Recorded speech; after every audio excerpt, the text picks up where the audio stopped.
Horrific death of Emma Hernandez is just the latest in a string of vicious attacks by dogs throughout Detroit. And it has reignited questions about responsible pet ownership, aggressive dog breeds, and whether the city is doing enough to keep residents safe. 7 investigator Ross Jones is digging into it all for us tonight.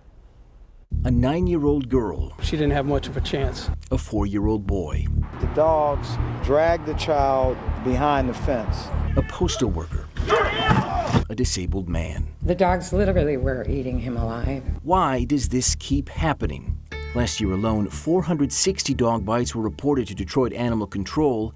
Just last month, there were 52. Please try 911. What is the address of the emergency? I got bit by a dog. In just over the last year, more than 260 people called 911 to report a dog attack or bite, taxing an already understaffed police force. I'm just gassed up real bad on my arm. And with each attack come the same questions. Is the problem the breed of dog or the person who owns it? Across the river in Ontario, pit bulls have been banned since 2005. Several cities in the U.S. have banned them too.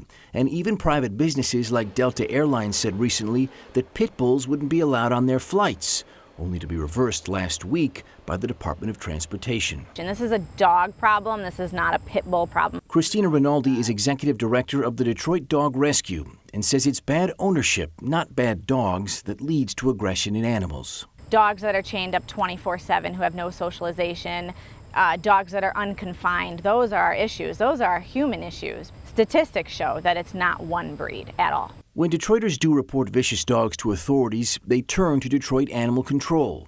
And often, Rinaldi says, they have to wait days for a response. We have a serious lack of city services in the city of Detroit, especially when it comes to animal care and control. Public health and safety is our utmost importance. Jean Ingersoll is interim director of the Detroit Health Department, which oversees animal control. It's an extremely devastating incident, but we have been working on building up capacity for more than a year. But for all the calls made over vicious animals in Detroit, animal control officials tell us that every day, only 2 or 3 trucks are responding for the entire city. For a city of 139 square miles to only have 2 or 3 trucks seems really low.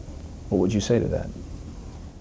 I would say that our goal is to put more officers on the streets, and that responsible dog ownership is key. Ingersoll says that more staff has already been hired and is currently in training.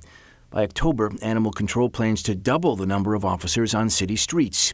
They've increased enforcement, writing nearly as many tickets through the first 6 months of this year as they did all of last year. And more dogs are licensed this year, too.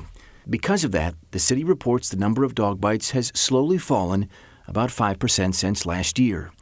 It's progress, but not much. And to the family of 9-year-old Emma Hernandez, now planning her funeral, it's even less than that. This owner of these dogs should be held accountable. This should not have happened. If you call Detroit Animal Control to report a dog you think presents a danger to the community, it will take 2 or 3 days for Animal Control to respond, unless it's an emergency like a bite or attack.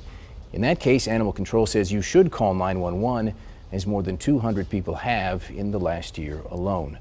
But if you see a dog that you think is going to present a danger, they haven't bit someone yet, and you hope that they're going to find the dog in 2 or 3 days, odds are the dog may not still be there, and then you hope that they aren't found after they've done something awful. And maybe after these charges have been filed against this guy, maybe people would think twice if they're dog owners in Detroit. Right. And we've all covered stories where you see animals running, and Carolyn, you even said, hey, I'm not getting out of the truck. No. Absolutely. Because of the concern for your safety. And imagine residents who have to deal with this each and every day. Ross, thank you. Frightening.